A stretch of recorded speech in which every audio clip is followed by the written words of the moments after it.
has been hit. Big rip today. Before we get into it, Logan, you were dressed impeccably well. Tell the freaks what you're doing after this. Swing dancing. Swing dancing. Did you know Logan's a swing dancer? Logan, you're a swing dancer. Mm-hmm. Is this your They like, made me first talk lesson? about it on PBS over at Pleb Lab like a year ago. I have a funny Logan swing dancing is story. Cool. I like swing dancing. Sahil came into the Commons one Monday, and he pulled me aside. He's like, Marty, come over here. I got to tell you something. And I was all worried. I was like, what's going on, Sahil? He's like, dude, I was walking over the Lamar Street walking bridge over the weekend, and this flash mob came out of nowhere, and it was Logan swing dancing with a bunch of people on the walking bridge here in Austin. So he was impressed, Logan, by your skills. I mean, like, can you pick a better Bitcoiner to hit with a flash mob? He can do it all. He can swing dance. He can produce. He's a Dungeons and Dragons master. Oh no, I meant Sahil. Like, if you're gonna surprise a Bitcoiner with a flash mob, like Sahil's the one to do it. Sahil's like the most surprisable, excitable. I scared the shit out of him in the comments. He walked out of the elevator yesterday. I was like, ah! He jumped. Shout out to you, Sahil. New background, new setup. Terrible mic. How's it feel? We're working on it, freaks. We're working on it. We were supposed to go live 23 minutes ago. Matt decided to ninja launch a new setup. Decided to record from the 1031 office at the Bitcoin Park instead of taking literally 50 steps to the studio with a good Live mic. from the 1031 office. This is Rabbit Hole Recap. The bank runs continue. And the background filter is coming. God, it's coming in. I took calls with you all fucking morning, and you said the mic fine. Yeah, for calls, not for a podcast where our audience is a bunch of audiophiles who care about the quality of the sound. I just want you freaks to know I fought for better mic in Nashville. We'll see. Next week, I'll have a better setup. For the freak's sake, I hope so. Big week. I'm tired. I was up late last night. Have you been following through on your New Year's resolution of waking up before the family? Not today. I went to bed at like 2 a.m. I've been fucking crushing it. I've been trying to. I'm on like this new like 5:15 wake up. I wish. It's absolute game changer. I get so much shit done. Yeah. Casey Rogers, oh man, Odell definitely had the Impossible Burger. Before the show, he did eat a burger. I won't say whether or not it was an Impossible Burger. It was not an Impossible Burger. Like, get your memes correctly. I don't eat Impossible Burgers. It's fucking trash. Aren't they bankrupt now too? Or is that beyond me? I don't think they're... Really? I think they're close to bankruptcy. It's definitely like fiat shit. You know, God like, willing. Cheap money kind of boistered those businesses, and now the cheap money is no longer there. Damn. Yeah, we just missed a palindrome. No, we didn't miss a palindrome block. I'm looking at my block clock trying to see. Thought we were three blocks ahead of a palindrome block, but I was wrong. There will be a palindrome block in 51 blocks. I'm 57. I'm taking your New Year's resolution. It's not my New Year's resolution. No, it's mine. I mean, we can share the New Year's resolution. I'm not like taking it from you. But yeah, wake up before the rest of the family. Yeah. It's a good resolution. All right, we got a lot to talk about. Speaking of family, my mother is in town. She just landed a couple of hours ago. I need to go give Mama a hug at some point. So, was she watching? List. I don't know, Mama, if you are. Can't wait to see you. Hi, Mom. I'm Marty's mom. So we'll jump into Clark's dashboard. We got many big topics to talk about this week as well. The current price of Bitcoin is 43,120 cuck bucks. One cuck buck's going to get you 2,319 sats. Currently sitting at an $845.7 billion market cap. That makes us 37.5% below the previous all-time high of $69,010. We are at block height 828,432. We're nowhere near a palindrome block. I couldn't do math earlier. It's much easier to see it on the dashboard than trying to look at the mirror of my block clock. You literally could have turned around. It's right behind. I could have, but I flashed my bald spot to the freaks get made fun of. It's not ideal, you know. We are currently 144 blocks one day. If blocks come in at 10 minutes on average. From the next difficulty retarget, it'll probably happen in less than 24 hours because blocks been coming in 9 minutes and 25 seconds on average. The estimated adjustment is 6.3% upwards, which is pretty big. This is following on the heels of the last retarget, which was around negative 4%. So it seems like hash rate has come on. As we discussed last week, we had that pretty sizable downward adjustment because of miners engaged in demand response programs throughout the country. They turned off to deliver electricity back to the grid when it got really cold in places like Tennessee and Texas. Clark's teeny weeny mempool has 17,376 transactions in it right now. If we go over to mempool.space mempool, they've got 233,714, so more than 10x. Do you see how crazy this is? That, like, what is, it's a little bit small. What's the next block fee? 25 sats per byte. It's 25 sats 26, 26, excuse me. Okay, it's 26 to get into the next block, but also regular, default mempools are purging at 21 sats per byte. It's like hyper efficient market right now in terms of block space. We've never really seen anything like this before. Maybe it becomes more common. I noticed the other day it was literally like 25 sats per byte to get into the next block, and it was 24.7 was purged, which is pretty crazy. Yeah, it has been tight and has been like in this 25 to 26 range for a few days now. So I've been checking in. Just something to point out. I wanted to point it out on Noster, but it was hard to frame it in all caps, so I just waited till RHR. Thank you for waiting. Thank you for sharing. Back to the dashboard, they're currently 10,594.89 Bitcoin in unspent capacity. In Samurai's Whirlpool, that's 456.5 million cuck bucks worth of unspent value. That is the state of the network. Big week. Big day yesterday. Big 24 hours. I stayed up late last night writing a bent. Got it out around 12:30 Central, 12:30 a.m. And then my adrenaline was pumping. It was the best writing flow I've been in quite some time. It was exhilarating. When you get in a writing flow, the adrenaline's pumping. You're feeling good. You're engaged. You're focused. Last night was the best writing flow I've had in a while. It's because I was writing about something that came out of nowhere. Last week we discussed the fact that the industry banded together to write a letter to FinCEN about the surveillance rules and requirements they are looking to pass. The industry banded together, wrote some comments explaining why it was nonsensical. You'd think we get a little bit of a break between incidents in which we have to tell the government how this stuff actually works, but the Department of Energy could not wait a week. They, via the Energy Information Administration, which is a sub-agency of the Department of Energy here in the United States, issued an emergency survey data collection focused solely at Bitcoin miners. Logan, we need to X out of that Nash thing. And this is a pretty big deal because if you go down, Logan, one more right here. The instructions. Your response is required by law. So over the next, I think there's a 6-month period starting the 31st yesterday. So we have until July 31st to respond to this. Respondents to the form EIA 892 who are required to complete this form are all commercial cryptocurrency mining facilities in the United States.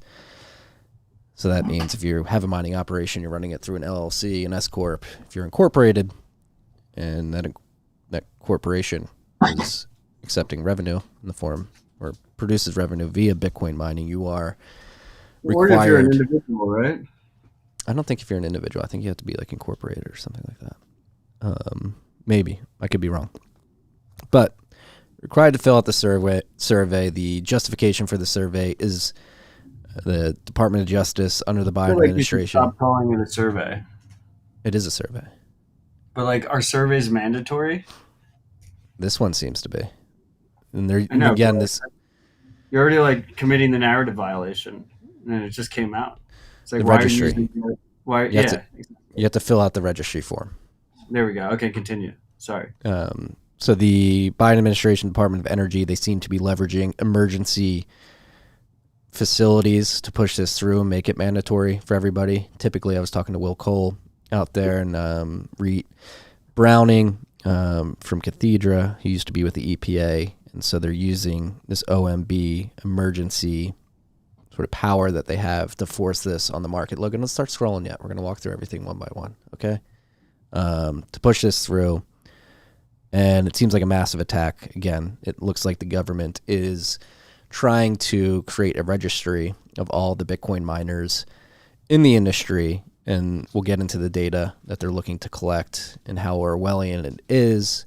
But again, the justification for the survey is they deem Bitcoin mining as a systemic risk to the energy security of the country. And they're looking to collect this data under the guise of, hey, we just need to make sure you're not creating systemic problems within our energy systems.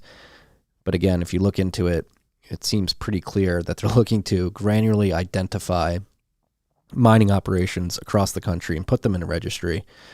And so the data that they're collecting is off the bat, company name, address, the location of your different facilities, and then they want you to provide a survey contact, so a point of contact for the EIA and the Department of Energy to go through this data. Logan, if you scroll down beyond that, they want to know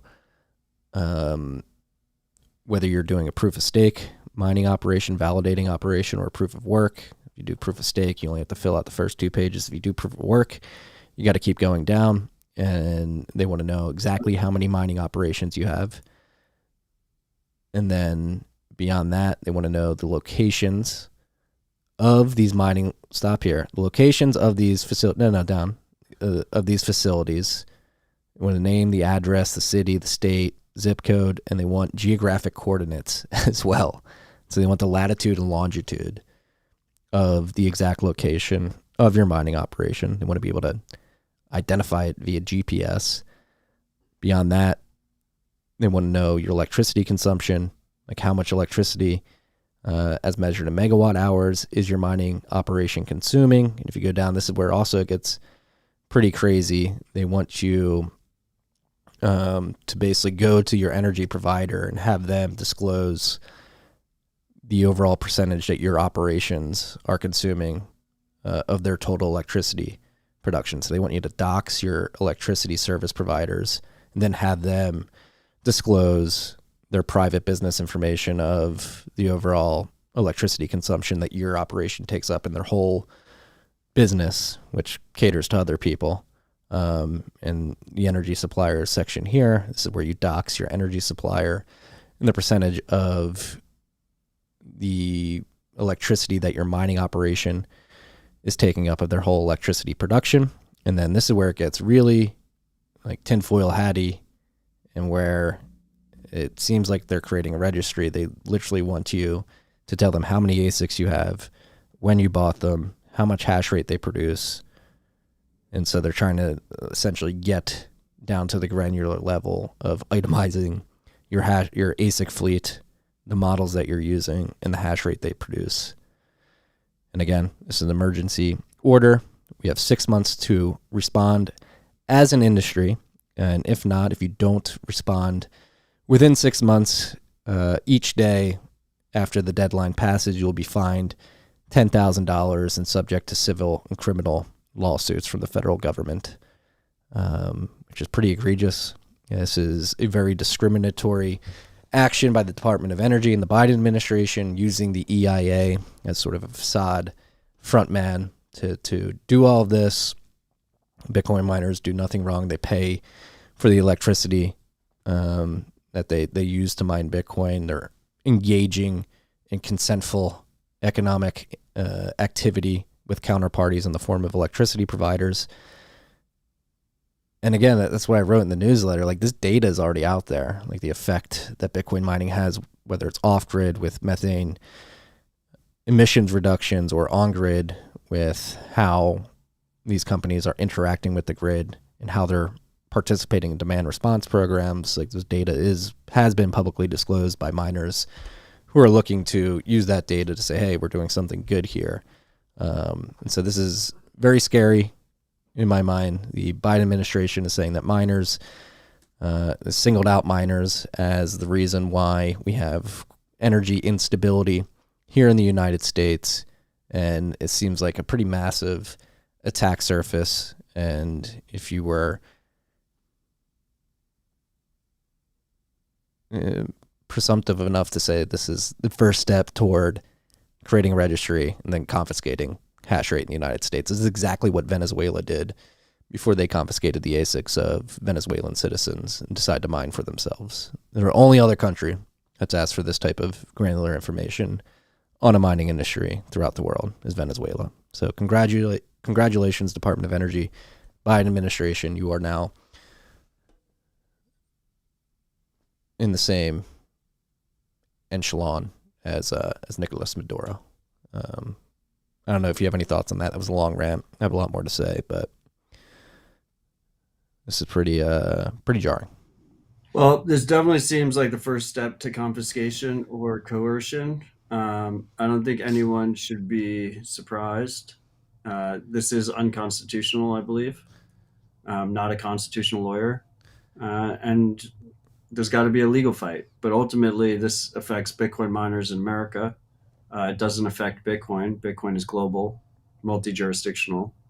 And this is exactly why you don't want a large amount of hash rate in a single country, which I think we've spoken about at length. I will say the overwhelming majority of hash in America is public miners. And they already send them all this information. What was that last part? The overwhelming majority of hash in America is public miners, and they already send them all this information for the most part. I don't think they get this granular. They don't have to send like ASIC fleets and all that. But don't they like release all this like to the public? Some do. It's like PRs too. They'll definitely announce buys, but not all of them announce when they actually plug them in. You can try to deduce that from the overall hash rate that they disclose. And as MVK says in the comments, which is, I think, the bigger point that I want to make, the first answer to any government survey is always fuck you. So I think, again, coming on the heels of the letters that were written to FinCEN yesterday, last week, which we discussed last week, and I thought it was really inspiring that the industry banded together to basically take a stand and say, hey, this is pretty egregious. This is an overreach by the government. I think that needs to happen here in the Bitcoin mining industry. People need to develop the confidence to band together and say, no, we're not filling out this registry. We're not giving you this information. Why are you signaling us out? This is completely unconstitutional. An invasion of the Fourth Amendment rights that we have as individuals. This will probably get pushed to the 10th Amendment too, as states stand up and defend miners and their borders. And yes, you mentioned the public miners disclose a lot of this information publicly, not all of it, but some of it. But there's plenty of private miners out there that like remaining private and would like to not disclose this information to the government. It seems like an attack. I mean, it's clearly a fucking attack. I didn't say otherwise. And it's not a survey because it's fucking mandatory and they're going to fine people if you don't fill it out. And it's clearly the first step towards confiscation and coercion. But it's the least surprising thing ever. And public miners are already disclosing a shit ton of fucking information to the government. All of these things are not mutually exclusive. I don't think they disclose it to the government. I think they just disclose it to shareholders to try to pump their stock. I think this takes it a different level. The government has access to a shit ton of information from public miners. Yes, and they want more. And I know plenty of private miners that have hundreds of megawatts. I think the blend of hash rate, the ratio of public to private hash rate, is probably like 60-40, for being honest. There's a ton of sizable private miners out there. Do you think any private miners are participating in demand response? Yeah, I know for a fact they are.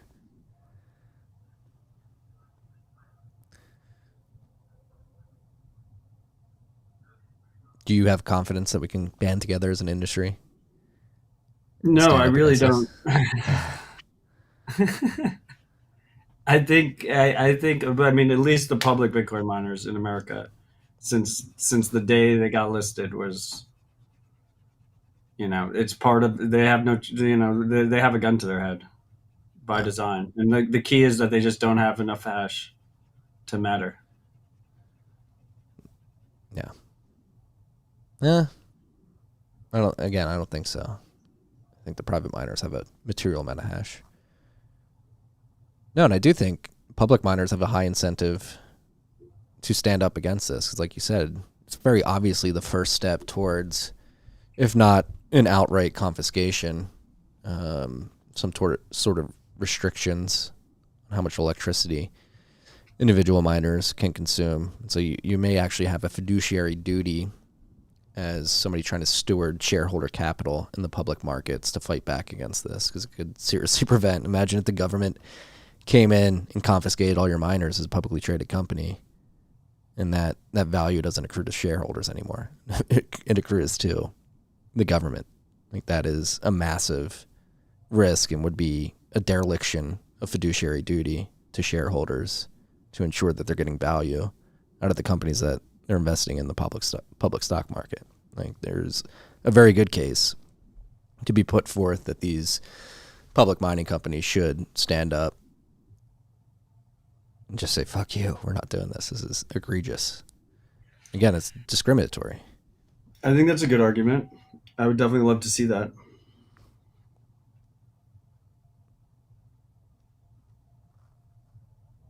If you're listening, I know a lot of you are in the mining space, and I know a lot of you are associated with public mining companies, with mining pools, with private mining companies. It's time to sack up, give the government the middle finger and say, no, you're not crossing this line. We have no good reason to single there we go, us out and force us to disclose this information. What about other data centers? What about AI compute? What about smelting factories? Whatever it may be. Like, there's no reason that we need to be singled out. And the letter, the emergency letter, specifically cited that it's becoming a threat because the price of Bitcoin has rose by 50% in the last 3 months of 2023. Should drive demand up for mining.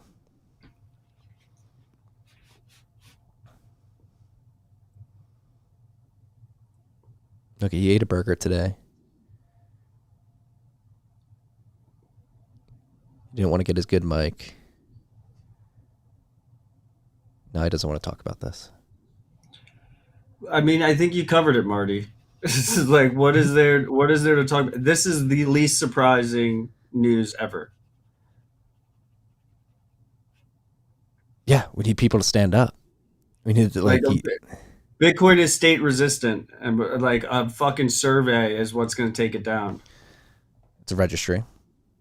And again, I agree, it's not going to take Bitcoin down. It could take down individuals who put a lot of blood, sweat, tears, capital, time into building out profitable companies to do good things.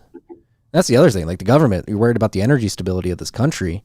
Hey, how about you don't shut down LNG export infrastructure construction, which they did last week. Biden put a nix on that. How about you don't stop the Keystone pipeline midway through construction to to make oil and gas resources more accessible and cheaper? How about you don't put up all this red tape to build a nuclear power facility?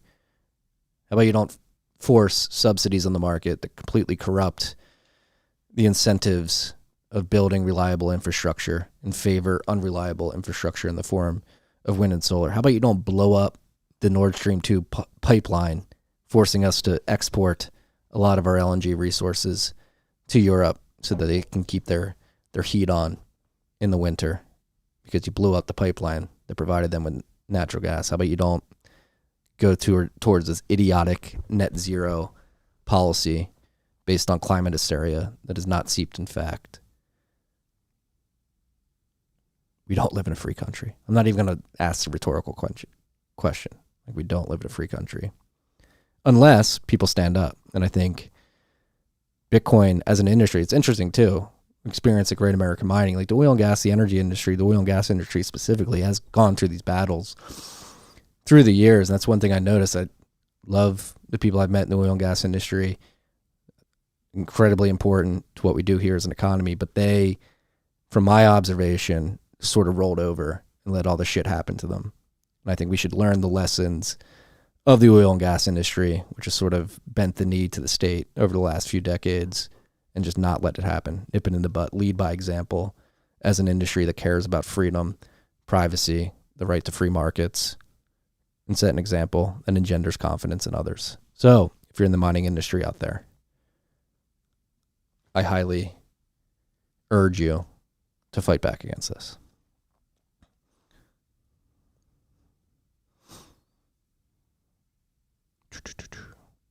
What do we got next on the list?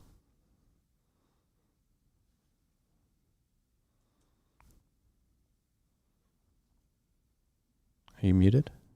You have the list in front of you. I don't. No, I'm kidding. Boom. Yahoo Finance, 1031 on Yahoo Finance. Speaking of Bitcoin mining, Grid is the first public listing for Bitcoin-focused venture fund, 1031.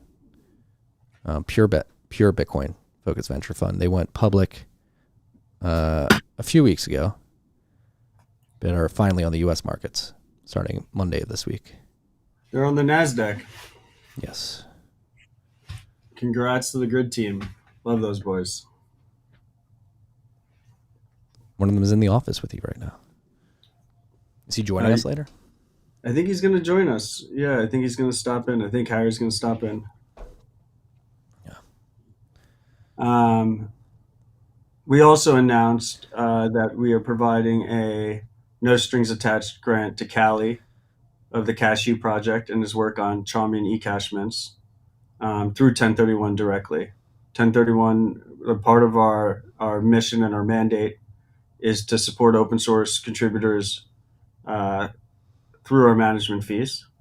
Part of that was 1031 provided an early grant to OpenSats when OpenSats was very young, and we were in great need of operations money. And this one is more directly to a open source contributor. We've done a couple others that were directly to open source contributors as well. And I would just like to see, a lot of the work we do is trying to lead by example, whether that's Marty at TFTC, our work at 1031, OpenSats, Bitcoin Park. And I would just like to see more profitable businesses in the space contribute to open source contributors. We rely on their protocols. We rely on the protocols they maintain. We rely on the projects they build. Our businesses would not be possible without them. And it's prudent to support them. And in the past, there's been a lot of friction to doing that. You have to do research and due diligence and all this other work in order to properly deploy that money and give it as grants to individuals. But we built OpenSats to reduce that friction for people. So if you're running a profitable Bitcoin business, you can just simply go to opensats.org, and our 9-person board will allocate those funds 100% pass through, not take a single cut. And if you look around, I think I would like to see more companies contributing. especially these large, incredibly profitable businesses that are failing to contribute. So if you're a user out there, consider supporting businesses that are contributing back. Vote with your money. And if you're operating a business and it's profitable, if you're not profitable yet, by all means, build your business. But if you're profitable, consider supporting the open source contributors that make this possible. And shout out to Callie. It's well deserved. Great individual. Yeah, really excited to see. I mean, what he's doing with Casio and just pushing Xiaomi and Mints forward is really exciting. I forget who I was talking to about it, but there's some really unique ideas. I think it might have been you about how you can scale the Mint model that I'm going to say Kaye and Casio are running with. Sort of have an interactive network of these types of mints. You can have many different mints, and you can do swaps between them. Yeah. But not just Lightning gateways. You can do actually native Xiaomi eCash swaps, and then essentially there's a market in terms of value between the different Xiaomi eCash mints. Hal Finney's view of a free banking system developing on top of Bitcoin coming to life right in front of us. Yeah, we're excited. Shout out to Grid. Shout out to Kaye. We're going to keep pushing it forward. When Keysend and Nostr, is it there yet? Nostr uses LN addresses. We don't use Keysend. In podcasting 2.0, we use Keysend. Yeah. On Nostr, we use Keysend? Lightning address. The reason we use Lightning addresses on Nostr is because people like the social signal element of Odell zapped Pablo 25 sats. And Keysend doesn't support that. You need a interactive protocol to do that. So Yeah, that's the reason what I we was bringing use. that up. Imagine how much money you can raise for like OpenSats or other open source grant issuers if you could do something like a Keysend with zaps on Nostr. I mean, first of all, I believe RHR puts a portion of their splits via Keysend to OpenSats. Yeah, we do. That. I'm not saying you Yeah. personally. I'm saying more broadly. Imagine I could see that becoming a trend. I know it doesn't make it, and you can zap us on our OpenSats Nostr account right now with Lightning address. We support both Lightning addresses and Keysend. So I don't really see how that changes anything. But I'm not talking about OpenSats. I'm talking about it'd be cool on my Nostr profile. you gonna come join us? I could have a split.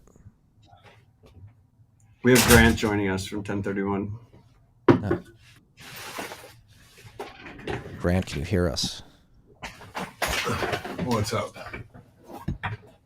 Look at that. Just talking about Grant. Funny you walked in right now. We're talking about grants in the form of OpenSats and issuing them to open source developers. We're talking about our grant to. Are we saying Kali or Kaye? I like Kaye. Doesn't does he matter. prefer? Great dude. He's not Spanish, is he? So it's probably not calle. I mean, but that's a Spanish word. It means street. That's true. Street. Anyway, It's really cool to see the grants. I mean, we were a founding contributor to OpenSats, and we're very proud of that. That was back in 2021, and one of the things that we thought at the outset of 1031 was how can we get back to the contributors that are building in the open and don't really have any sort of compensation for doing that. I mean, there wasn't a good model for doing it. We talked to some different groups, but OpenSats, it was like the very early days of that, and we had just launched 1031, and we thought that it was a really interesting model, which now OpenSats has this long-term support program, which is incredible. But as a business that had incoming revenue on the 1031 side, we thought if you can create this recurring model where you give back to the ecosystem, that was a really, really compelling thing to do. Yeah, something that we're very proud of. 1031, and more companies need to do it. Hopefully, we set the example that forces people to FOMO into this model. Moving on to the next topic. Before we move on, that press release was pretty packed. We celebrated Grid going public. Shout out to the Grid guys. We celebrated giving Cali a no strings attached grant, paid in Bitcoin, and we launched 2 new funds. And Harry is joining us as an advisor, Harry of Grid, who's also one of my partners here at Bitcoin Park. So just very excited about all of those news items. 2024 is going to be a pretty big year for all of us. Miners, stand up, because they're not only coming for you here in the United States, they're also scheming some things over in Europe. The European Bitcoin Energy Association, launched to inform policymakers about Bitcoin mining. The ESMA, I forget what it stands for, it's a regulator over in the European Union, has put together some guidelines that are set to be written into law later this year, I believe June of this year, maybe earlier. And if they are written into law, similar to what's happening here in the United States, not exactly the same, probably a bit more aggressive. It seems that proof of work mining within the European Union will be banned. And beyond that, I think the way this is worded, it would actually ban any type of Bitcoin business using the justification that it is somehow tied to proof of work mining, which the European Union believes is detrimental to the environment and their net zero 2030 goals. So there are a couple of freedom fighters, Ludia and Bota, who are putting together a coalition to better educate the European Commission about how Bitcoin mining actually works. And I believe her name is pronounced Ludmilla, but it's really it's a hard one. Yeah. She's awesome. I've done a bunch of work with her through HRF. Yes. She was on the Stefan Livera podcast a couple weeks ago with Bota. I wrote about it in the Bent earlier this week. But Ludmilla and Bota are really trying to court anybody within the Bitcoin industry who thinks they can help in their efforts to better educate the European Commission about how Bitcoin mining works, how it's helping energy systems, and most importantly, how Bitcoin, the network, is empowering freedom fighters around the world to escape despotic governments and fight back. Anything to add here, Matt? You know, governments that attack Bitcoin mining are just hurting their own country. They're hurting their own citizens. Well, that's the thing. Is it only Bitcoin mining? Would this extend due to the connection that any Bitcoin software, I guess the way the guidelines are worded, they can extend to Bitcoin products because they're somehow connected to the proof of work consensus mechanism at the end of the day? Okay, well, I mean, the same thing applies, right? Like if you can't ban Bitcoin, you could just ban yourself from Bitcoin and your citizens from Bitcoin. And the countries that do that will feel significant pain in terms of lack of growth and lack of revenue until they bend the knee and switch their decision. And Bitcoin companies and Bitcoin miners will move to jurisdictions that are not outwardly hostile to them. It's a quite simple thesis, and there was no way that it was. You know, these pain points were going to happen regardless because regulators and politicians are incredibly short-sighted routinely, and you can just follow the incentives. They have very little incentive to think long-term.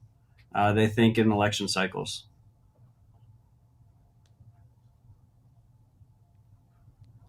Yeah, apparently if these guidelines get passed into law, nothing will be able to be changed for at least 2 years. I think that's the election cycle that they're on over in the EU. They have some sort of legislator or election cycle every 2 years. So if this is passed, it won't be able to be broached until 2026.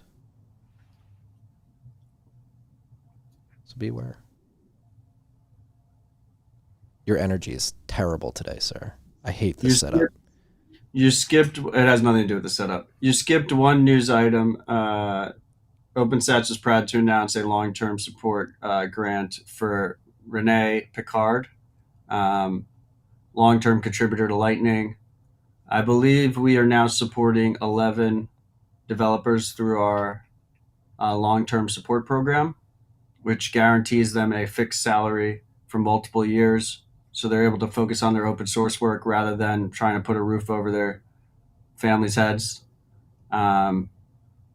Absolutely massive. We heard from a lot of open source contributors that this was needed, particularly those that were considering leaving their slave tech jobs at Google and Facebook and Twitter. So I think this offers a very competitive offering for people who want to work on freedom tech. And we look forward to expanding it. The future's bright. It's been maybe 9 months since we brought Gigi on full time, and we've been operating as like a proper organization. And right now we have 90 grants out and 11 long-term support grants. So badass. Does Gigi have any job postings that need reading these days? Did you guys find a CFO? What was it, a CFO? We're working on it. Still working on it. Well, we have people underneath him that we have a small team, a very lean, small team. Our operation budget is very tiny because we're not a typical charity like a UNICEF or something that takes 40% of all donations. We take no percent of donations. 100% gets passed through to open source contributors. And as a result, we have to raise our operations budget separately to fund our operations. So we have a natural incentive to keep it as lean as possible. In a lot of cases, people that are working part-time and paid jobs underneath GG are getting paid significantly less than the open source grantees that are receiving grants. And once again, I would implore profitable Bitcoin businesses to consider donating, whether that's to our operations fund or our general fund. I know the ETFs are going to bring in a boatload of money. Having some commitments over there besides Bitwise, I think would go a long way. And it has been a lot of frustrating conversations behind the scenes. Frustrating all the way. The vibes over here for me are like that 4chan meme. If only you knew how bad it was. How bad is it? Tell us. I think some of these people are just straight up enemies of Bitcoin, but I will just hold my tongue for now. You don't have to name any names. You don't have to name any names. You can be a little vague. Why do you say this? That's it.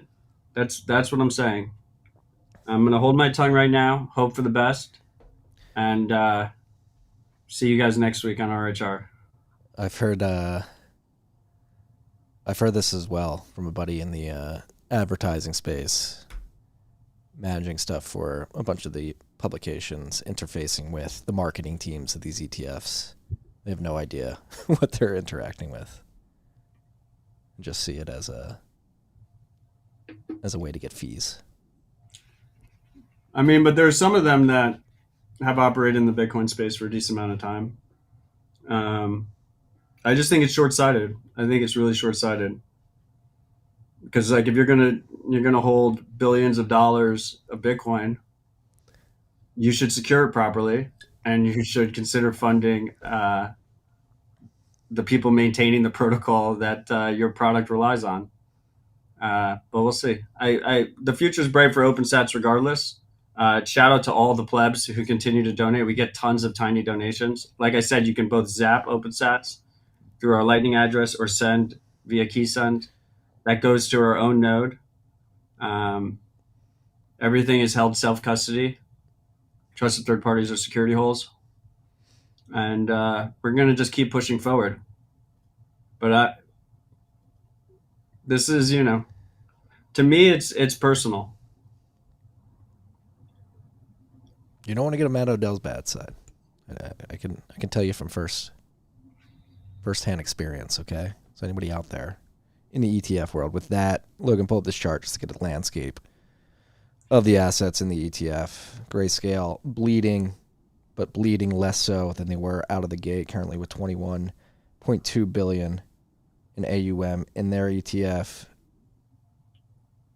BlackRock not right behind them, but behind them at $2.769 billion. Fidelity right behind BlackRock at 2.3, and then it falls off. ARK at 661 million, Bitwise behind them at 634, and then another drop off. So it seems like we have a top five at three different tiers. Grayscale at the top tier, BlackRock and Fidelity in the second tier, hovering around $2.5 billion each, and then ARK and Bitwise coming in at 4 and 5, hovering on average between 650 million. So that's considerable capital. Taking Grayscale out because they already had the Bitcoin in GBTC that was converted. That's $5, $7, $8 billion that's coming via the ETFs outside of Grayscale over the last 3 weeks.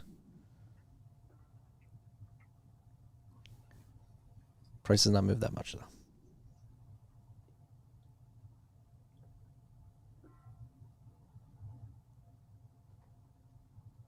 Yeah, everyone's trying to just escape from Barry.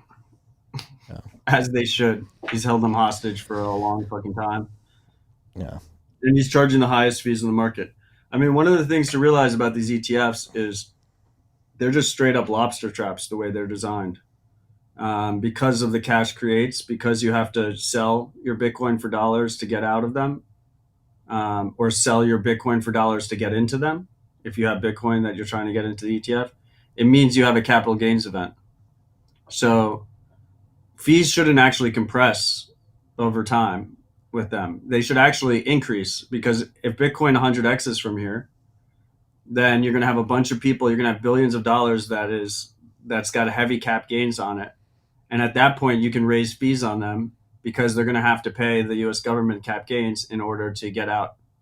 And that's why, a commitment like Bitwise made, where they said they're going to give 10% of their profit over the next 10 years, is actually a much bigger commitment than just thinking, oh, the fees are so close to zero right now, like it's not that much money.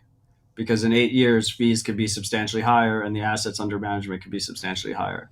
And that's why when an ETF says to me that their excuse is, we have zero fees, we have no money to give to open source contributors, my response is relatively simple. Well, then make a 10-year commitment saying you'll give 10% of profit. And if you don't have 10% of profit, then you don't give us anything. So, it just doesn't add up sometimes. Fiaticians, man. They're everywhere. So if people take a position in an ETF, it moons, then they're going to be locked in because they're going to be sitting on cap gains that they would have to pay if they try to get out of it. It's interesting. I was just thinking on the flip side, if someone invests in one of the ETFs and it dumps, like normally if you're just holding the underlying with Bitcoin, you can tax loss harvest because it's just a commodity, whereas you can't do that with security because there's the wash trading rules. But if someone invested in the ETF at the top and then it dumps, you could sell out of it and then just buy a different one, get the same exposure. That's true. That's interesting nuance I wasn't aware of on the downside. I only just thought of it, but it's definitely not a reason to buy the ETF.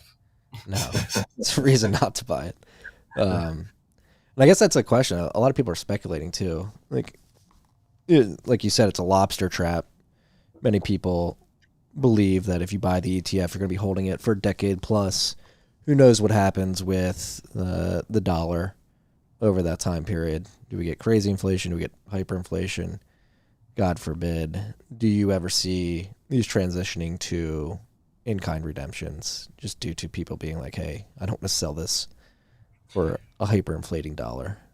I think now that they didn't, we probably will just not see it happen because it's not in BlackRock's interest or Fidelity's interest or ARK's interest for that to change. But maybe. I mean, if the government gives ETF operators the ability to do that, I mean, my understanding is the SEC was essentially like, you have to do cash creates in order to get approved. If they give ETF operators the ability, then maybe some will do it as a competitive advantage. You'll see like a challenger do it or whatnot. But the way this thing is probably going to play out, and we've seen it play out, is like the top 4 are going to take the lion's share. The top 2 are going to take, the overwhelming majority, because volume begets volume. Unless they do something to absolutely fuck it up, like fuck up their lead. So challengers are going to have a hard time, I think. Yeah, I could also see a scenario, again, going down the hyperinflation, maybe not even hyper, but high inflation for an extended period of time. It could be in the ETF issuer's best issuance to not only offer in-kind redemptions, but then figure out a way to accrue their fund fees in Bitcoin. Just like take a chunk of the underlying Bitcoin as a fee and accumulate that on their balance sheets if the dollar isn't doing too well at some point in the future. I mean, that's how the fee structure currently works. They just do everything in dollars. Yeah. Like you don't get like a bill from BlackRock at the end of the year. They just take Bitcoin, sell it. BlackRock just takes it out of the assets under management. Yeah. And like nothing stopping BlackRock from taking that, obviously converting it to dollars at the time of accounting and whatnot, and then switching it back into Bitcoin. Like any company can switch their fiat profits into Bitcoin holdings at will whenever they want. And I mean, look, our thesis long term has always been every company, every individual, every government, like long-term goal is to accumulate as much Bitcoin as possible. Just most people just don't understand that's the plan yet. Like eventually that's going to be people's primary goal. You work hard and you save your money and you save your wealth in Bitcoin. You save your time in Bitcoin, and you just try and accumulate as much Bitcoin as possible. But there's very few of us that realize that yet. And that's why there's such a asymmetric upside opportunity in accumulating Bitcoin today versus in 10 years. Yeah. Lot play up. Go ahead, Grant. I was going to say, I see some people in the chat talking about 401ks and IRAs. I mean, that's an interesting dynamic for if you have a fiat job and you've got a fiat 401k. Traditionally, if you've got a 401k, then it might be that your employer is offering you a pre-selected set of options that you can invest into, and it's like usually ETFs or some sort of indexing. But if that's a way for Bitcoiners to advocate to their employers to get access to the Bitcoin ETFs, I mean, because the alternative option is if you have a 401k and you want to have some Bitcoin exposure, then you just have to withdraw it. You pay not only income tax, but a penalty on withdrawing before retirement age. But if you can advocate to get access to one of the Bitcoin ETFs, that could actually be an interesting alternative for people who've got capital locked in one of those fiat programs. It's pretty much the only time where it might make sense to have an ETF over self-custody. If you can't specifically use your retirement account to buy self-custody Bitcoin. Some retirement accounts you can, and you can do self-custody Bitcoin through something like Unchained and still get the tax advantages. But if you're in a situation where it's like a company-controlled one or something like that and you can't, then maybe one of these ETFs is a good option for you.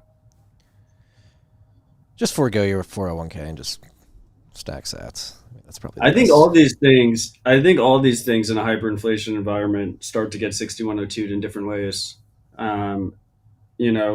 Whether that's tax advantaged accounts, not even related to Bitcoin, just tax advantaged accounts, or Bitcoin ETFs. You have to realize that even if nothing changes in a hyperinflation environment, hyperinflation plus our existing capital gains requirements are incredibly predatory, because it means like everything is a gain because the thing you're denominating it is losing value over time. So if nothing changes, it's still, a 20% 6102 on everything. So just something to keep in mind. Yeah. And we titled this episode, The Bank Runs. What is it called? The bank runs are continuing? Your bank's running. You better go catch it. The bank runs continue. First time we've ever named an episode that, but it's pertinent because there are some bank runs happening right now. I'm not sure if you guys caught it, but last week, New York, was it Community Bank? Yeah, NYCB. They announced their Q4 earnings, and their expectations were the market was expecting a $260 million net income. They actually produced a $260 million net loss stemming from the commercial real estate exposure that they absorbed when they were forced to essentially absorb Signature Bank last year. For those of you who forget, the FDIC took Signature Bank behind the woodshed and shot them in the head on a Sunday night in March of last year.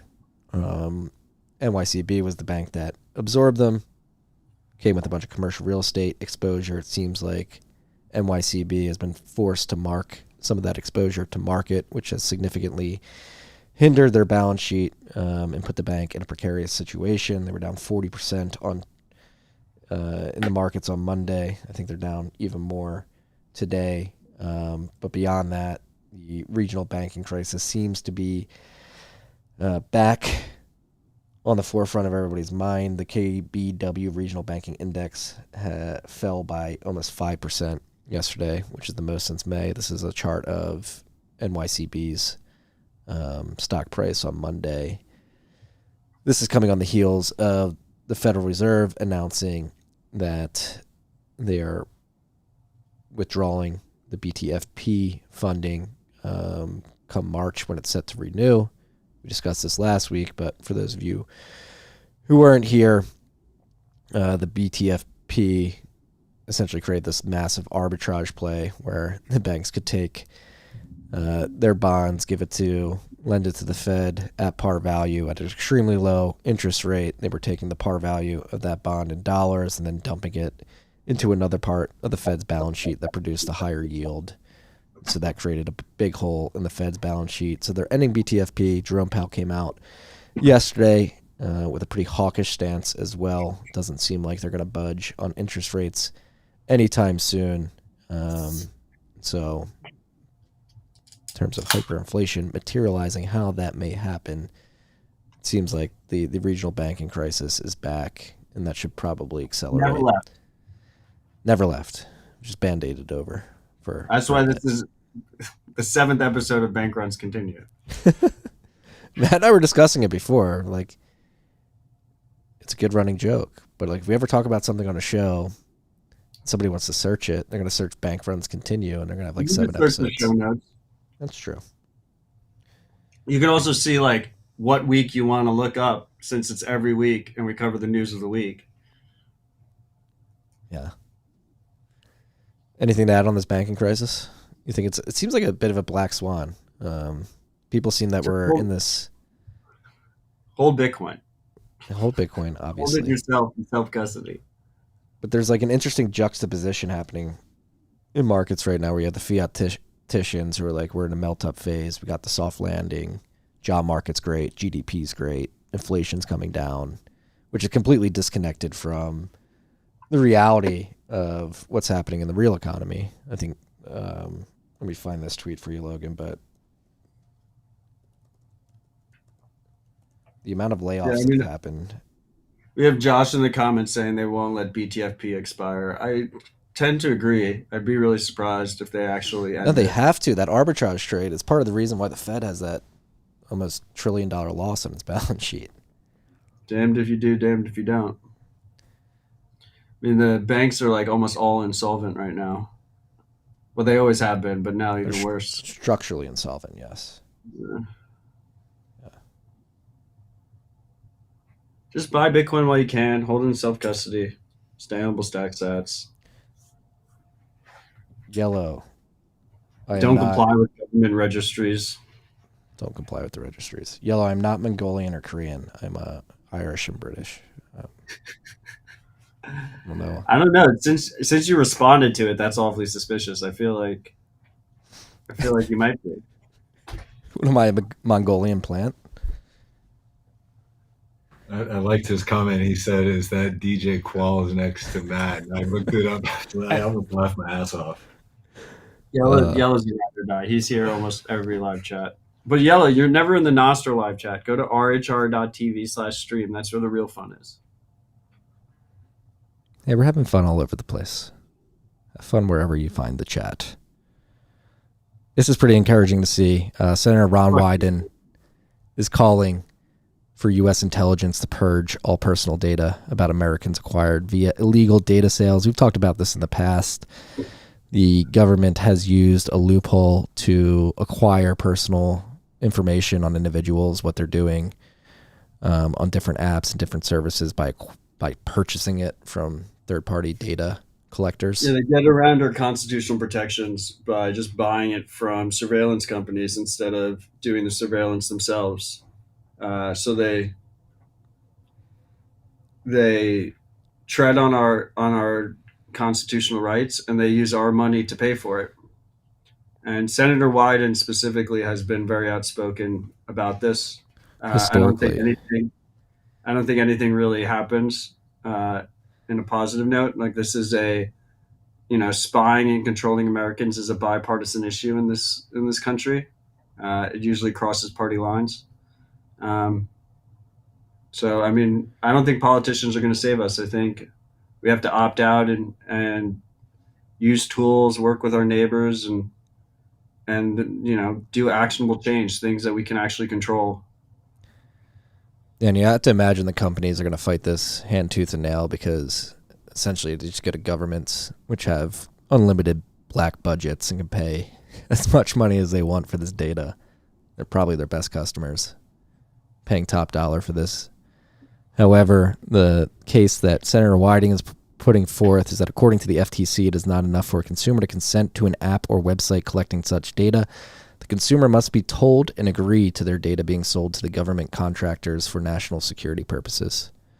So maybe that will be the change that comes, is the apps have to let you know that they're selling your data to the government. There's going to be a long-ass terms and conditions. You press agree. Otherwise, you can't use the app. That's a product idea. Like it's in all the products already. Like, no. I mean, like a plug-in that scans. Like, if you had like a checklist of things that you wanted to make sure weren't in a terms of service, or find out if they are. It doesn't matter, because people are addicted to these things, and they're going to press agree if they want to use the service, and they're not going to read it anyway. Like, I mean, almost 3 billion people use Facebook once a month. Over 500,000 people use Twitter. TikTok is, I forget what TikTok is at. TikTok's over 500,000 people? TikTok's, it's actually 666 million people is the current monthly active user stat. 1.6 billion people, I think, are using TikTok. Facebook's suite of Instagram and Facebook combined are like over 5 billion people, but there's probably some overlap there. It's like 3 billion and 2 billion. And all these people are addicted to this shit, and it's all surveillance software. I mean, you want to talk about a PSYOP, monthly active users. It's like, there's no opiate problem. There's no such thing as opiate addicts. They're just monthly active users. Fucking insane. I'm trying to think of like iOS. What was the latest thing that iOS said? Like this, the release was like this app they have to ask you if the app can track you. Wonder if there's something like that. Of course, it would be abused, but then maybe people have a legal case to be brought forth if that is being abused. Not going to hold my breath for it, but I'm pretty sure that this shit just gets more and more dystopian, and there's like 5% of us that opt out, and I'm just going to focus my life on those 5%. I think people otherwise, are fed up. You're driving myself crazy, because it's just going to get worse. Yeah. I mean, on the same tip, talking about X, Nitter, which we've used throughout the years here at RHR to produce tweets on the screen, is shutting down because of changes to Twitter's guest accounts. I'm not calling it X. It's almost impossible to use Twitter without an account. You have like if you click a link and you're not signed in, all you get is just that single tweet. You can't click the profile. You can't see any replies. You can't see who liked it or retweets or anything. It's like completely fucking walled off. He left you that one tweet just so that it shows previews when you post it somewhere, so you can see like the little URL embed preview. But besides that, it's completely logged off if you don't make an account. You know, a lot of Bitcoin Twitter people don't like when I make equivalencies to TikTok. TikTok is actually way more open than Twitter now. You can look through all of TikTok on their web app without signing in. And it's probably the last of the social medias that lets you do that. For now. Besides like freedom alternatives like Nostr. Like if you go to Reddit without an account, they like completely screw you. First of all, you can't have a VPN, otherwise they just completely block it. So all these platforms are just getting more and more closed. And why are they doing that? It's because they want to protect their product. And what is their product? It's the users that are addicted to it. And they want to surveil you, and they want you to create an account, and they're just going to keep going and pushing, and the frog's just going to keep boiling.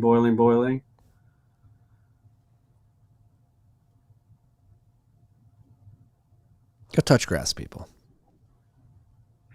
That's the other thing. Whether it's Nostr or anything else, you can just go touch grass. Get more local. Don't need the internet. I deleted Twitter from my phone this week. Who gave you that idea? My wife. She was like, "You gotta stop scrolling." I was like, I know. Grant was in the group chat. He can attest to it. No, it was my wife. You're my podcast wife. I was talking about you. I'm kidding.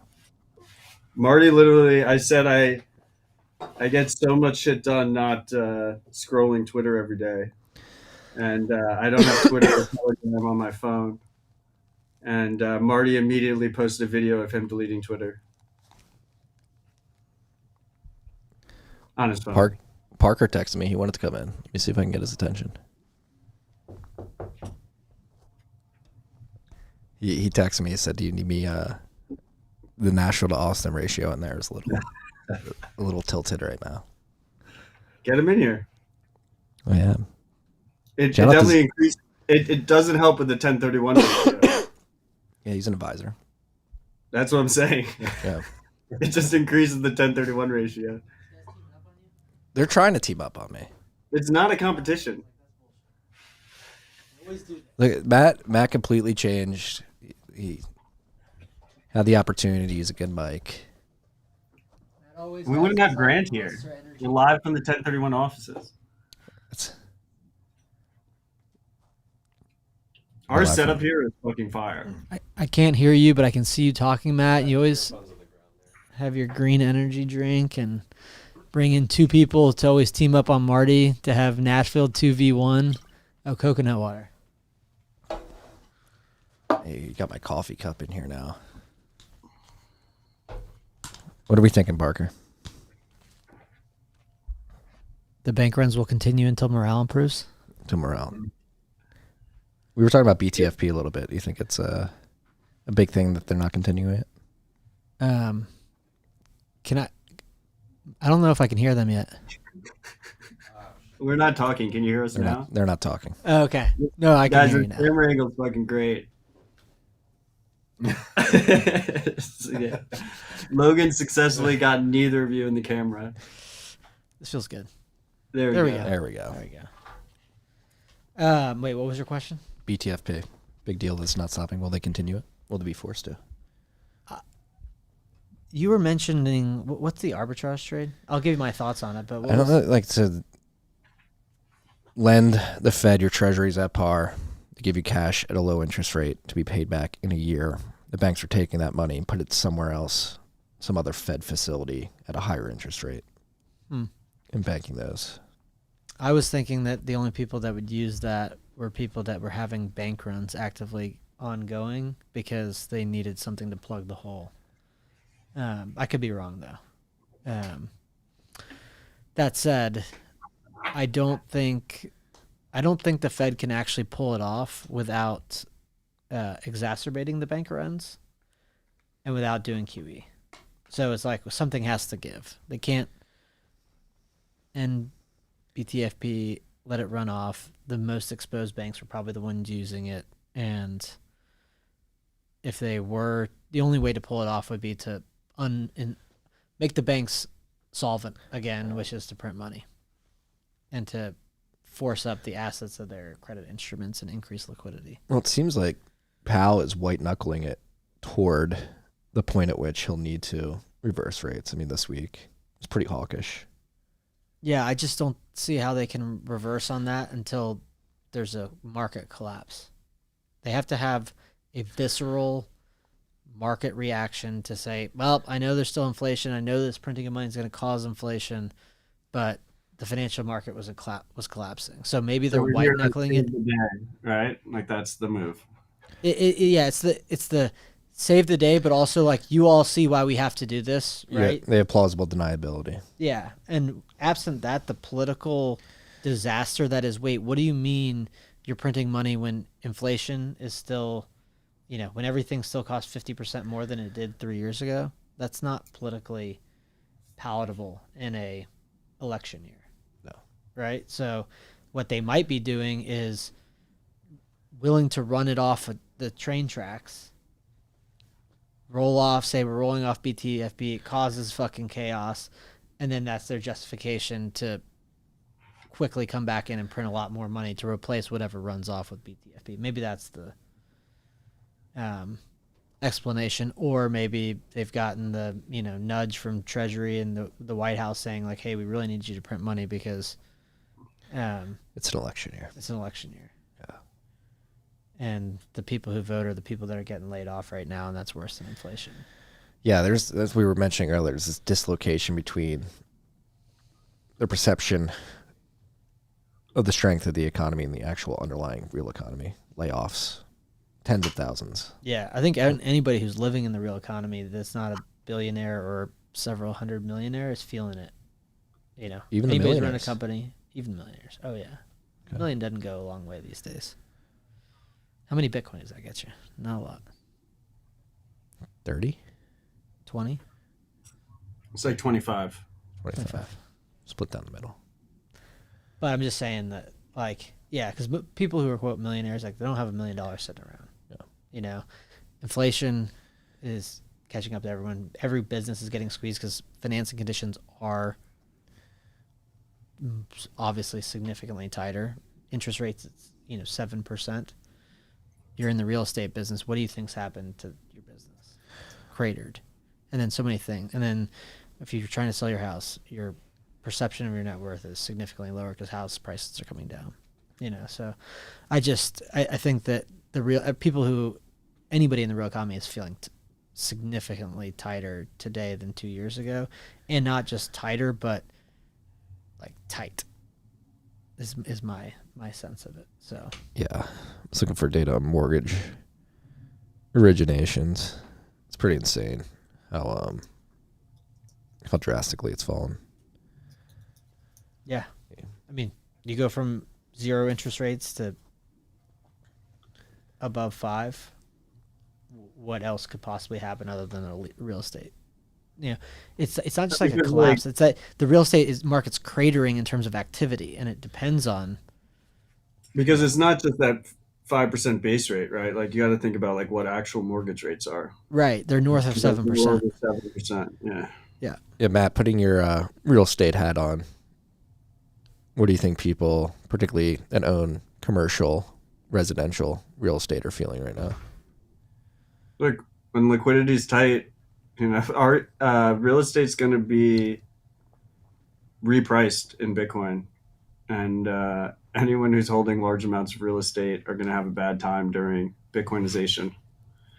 There's been a massive flight to real estate as an investment, right? Because the money is shit. And money was cheap and you could borrow money and you could just pour it into real estate and prices were at all-time highs. In a lot of places, they continue to be at all-time highs. But real estate always slows down. It doesn't correct super quick. Liquidity just kind of dries up. And then you start to see like a real bust, right? or in the reverse. In the reverse, it like kind of prices up real quick, and then on the downside, people wait. They get underwater and they're trying to sell for 14 months or 16 months. Once you get into Bitcoin, you start to realize like what a shitcoin all this other shit is, because you can sell Bitcoin instantly if you wanted to. Yeah, no, that's a great point. I'm virtually all Bitcoin, right? And Parker's recently get on zero. yeah, I mean, I'm not 100% on zero, but I'm getting to the point where like 99 point whatever. And Like your liquid net worth is in Bitcoin. This is the way. yeah.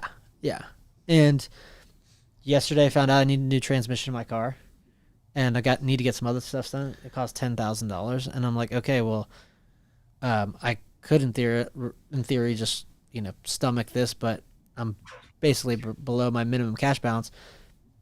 I've got the invoice, and I sold that amount of Bitcoin just to pay for it. I'm not selling Bitcoin to get more dollars, but I'm either finding things I can pay for in Bitcoin or just living functionally like I'm on zero. But with one extra step.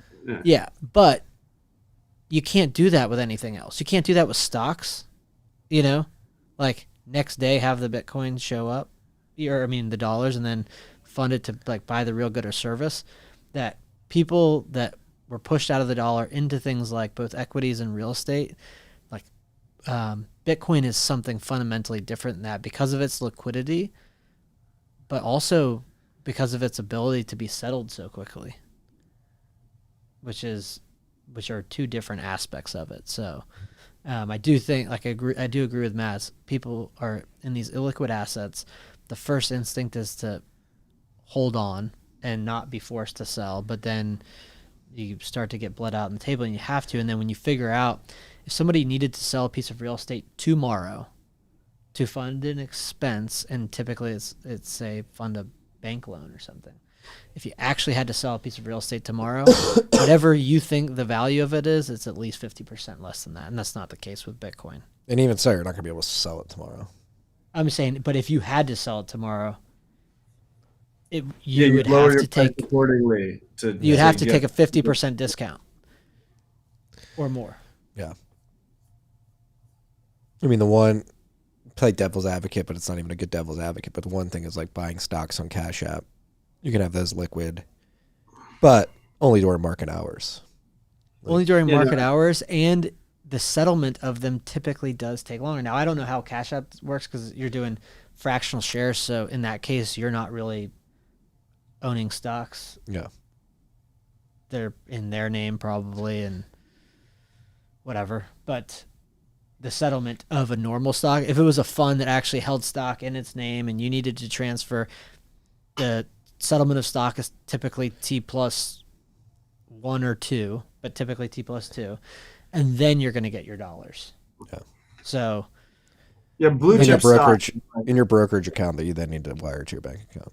Blue chip stocks are probably like the closest to it, right? Like if you're like owning like Apple stock or something, like it's liquid, it's saleable. Like barring like a complete disaster, you're able to spend that when you need to for the most part. Bitcoin's just superior asset in a lot of other ways.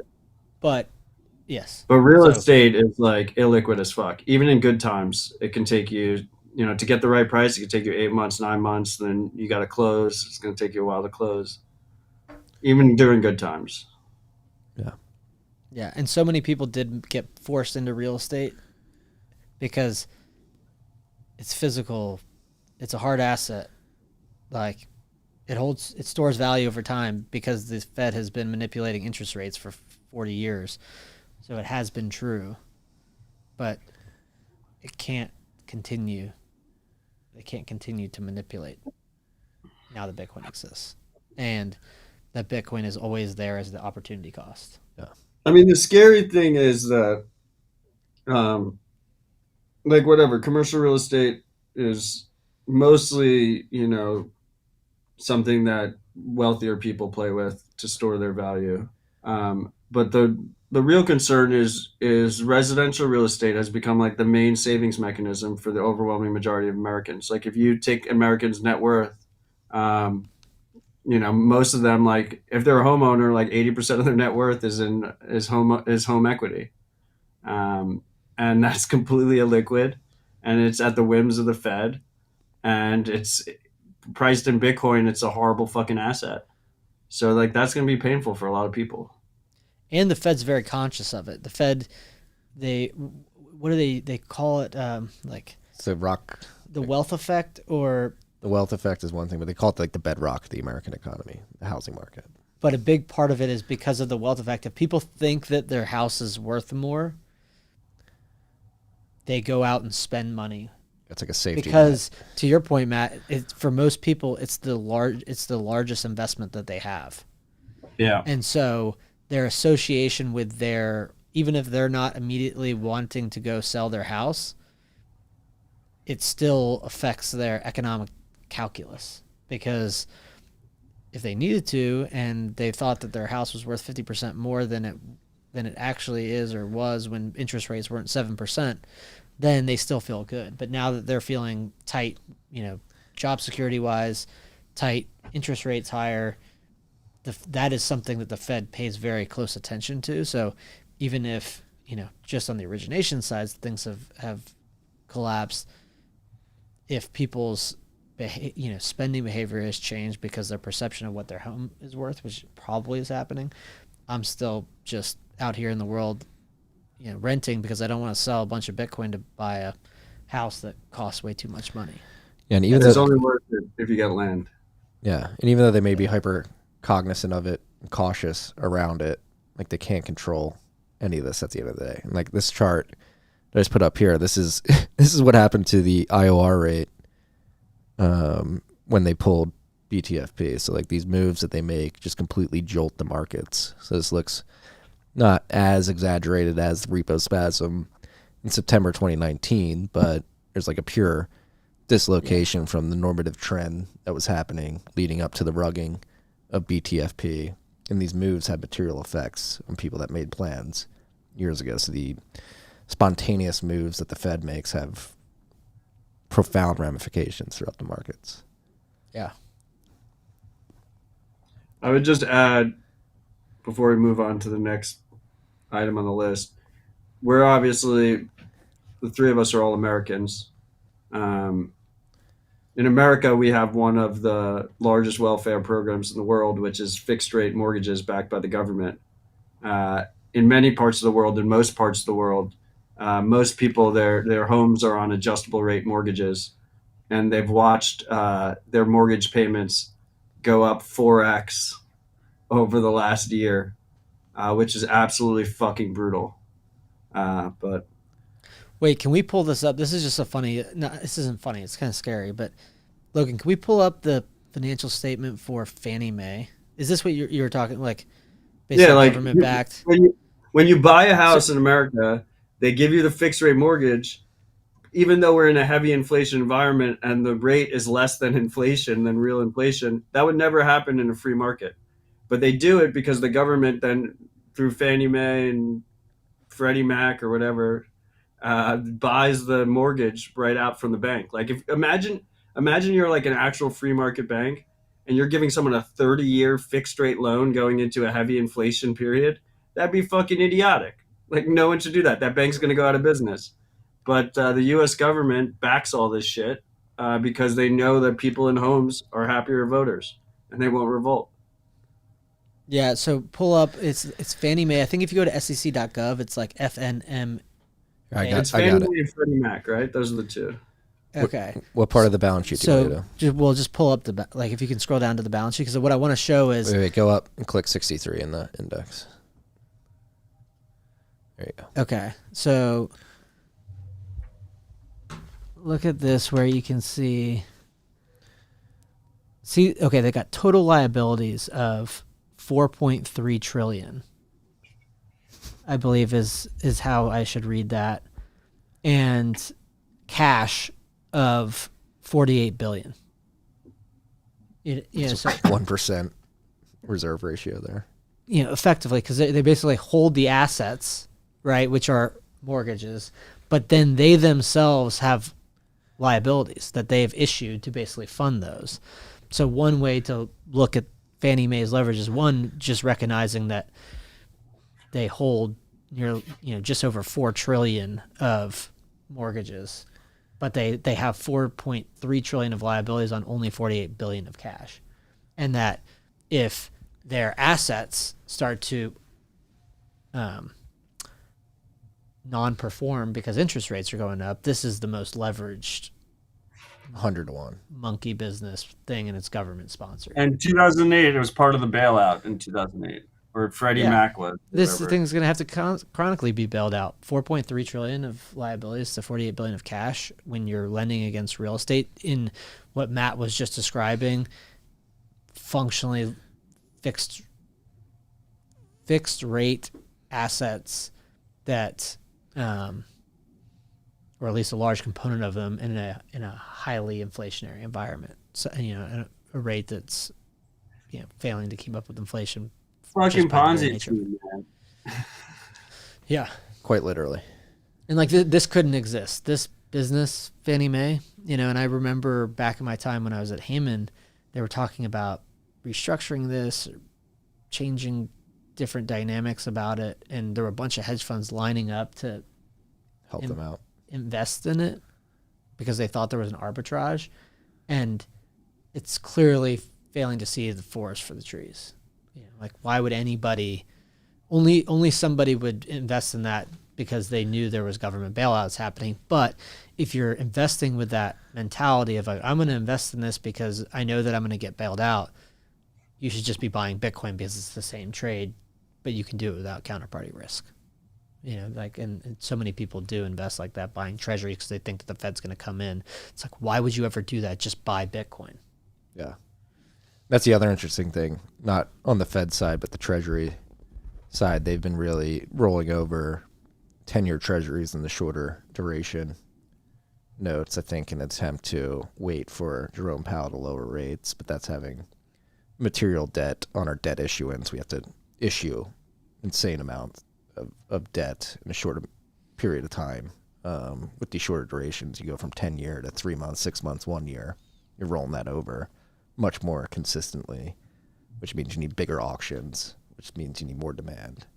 Yeah. And that's part of the reason why they opened up the Treasury buyback window this year. I think Yellen probably had this plan in place for a couple of years, and foreseeing the gravity and the size of the auctions they are going to have to. But what's the buyback program? It hasn't been instituted since 2001, with the Treasury essentially has a window where they can buy treasuries directly from the market to basically bolster demand for their auctions. It's pretty insane.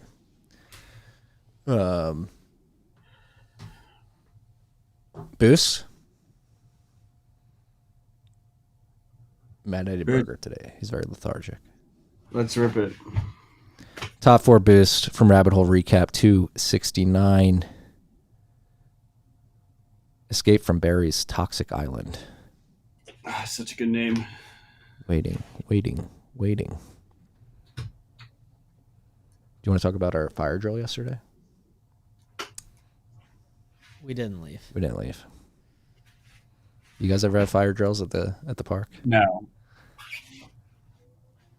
The park was built after 1910. We control our real estate at the park. Yes. This isn't loading. Let me try and pull it up on my browser. Oh, there it is. Also, it's 2 stories. Who needs a fire drill for a 2-story building? We're on the second floor. It was. But how many stories are you guys? You're like 25? 9. Oh.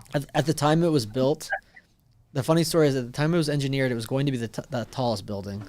Then the guy catty corner put 1 extra story, and so the guy building this building still wanted the tallest building. So mid-construction in 1910, 11, he stopped constructing the 7th floor, which was going to be the roof, to build reinforcements so that it could be 9 floors. And 7th floor is like a small museum. Yeah. Top 4 boost. Bitcoin.rocks back with a 210,000 sat boost. Another great rip means another chance to show Americans they can vote for better money. Put one of our free stickers or flyers in public, and you could win 1 million sats in our first Bitcoin awareness contest. 21 people will win 1 million sats each. Full details at voteforbetter.money/contest. Thank you, Bitcoin Rocks. At Free Market Kids, boosted 200,000 sats. 2024 Halving Collector's edition of HODL Up is here. This is an ultra-low time preference version of the game Odell called the best Bitcoin game ever on Citadel Dispatch 84. Metal pieces and rubber playmat give it an almost casino feel. RHR Freaks get 15% off now through the halving when they use RHR Freaks at www. So RHR Freaks promo code at www.freemarketkids.com. P.S. Mega gratitude to Matt and Marty from Tolly and Scott. Would love to set up a family game night sometime. Cheers. Happy hodling. I like family game night. It's a good game. At Michael Madalif, boosted 100,000 sats. Tuesday, February 20th. Join the Milwaukee Bitcoin Meetup for a Socratic seminar at Transfer Pizzeria Cafe. The meetup convenes every month, drawing those intrigued by the possibilities of Bitcoin, decentralized peer-to-peer electronic cash system. Meet up over drinks as we discuss the current landscape and future trajectory of digital payments, online communities, and personal liberties. All curious, innovative thinkers are welcome. Beware of scammers and forks. There is no second best. MKE Meetup. It's in Milwaukee. Sure. February 20th. Got plenty of time to plan for that. 19 days. At Flot Sam Jet Sam. 100,000 sats. Thanks for all you do. Stay humble. Stack sats. No satellites. Thank you. Great advice. Do you guys track cumulative boosts? Like, You can see it in my wallet. is that? By individuals? No, I'm just like over time, who's boost like your greatest boosters? No, we don't. Let's see, turn on. We should track it. I think we could see it if we wanted to. Let's see. Marty's just going to be like staring into his phone for the next 10 minutes and not find it. I'm not going to find it. I was just curious. Fountain product That'd update. be cool to have all time. It'd be a cool stat.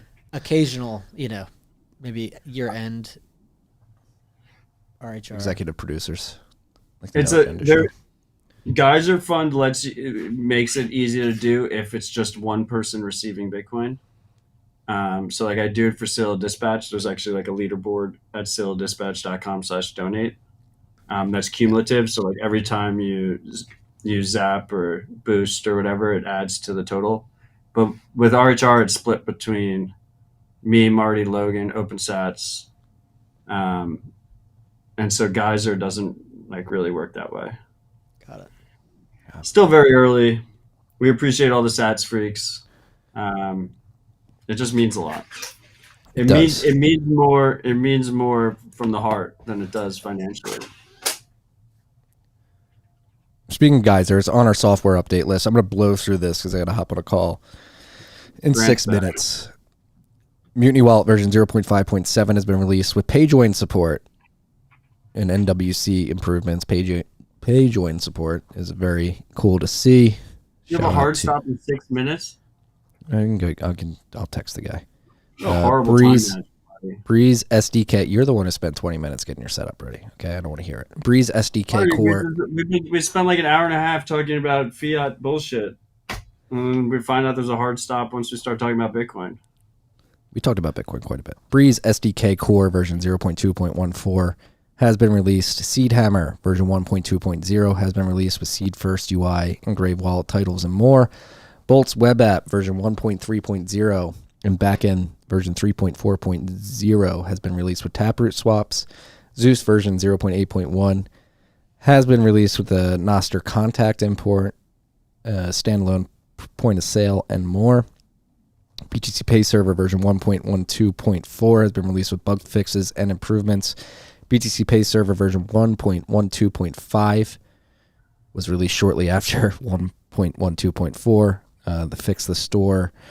The store is using Kraken as a price store. Fully noted version, Bitcoin Core version 1.0.5 and Tor Connect version 1.0.0 has been released.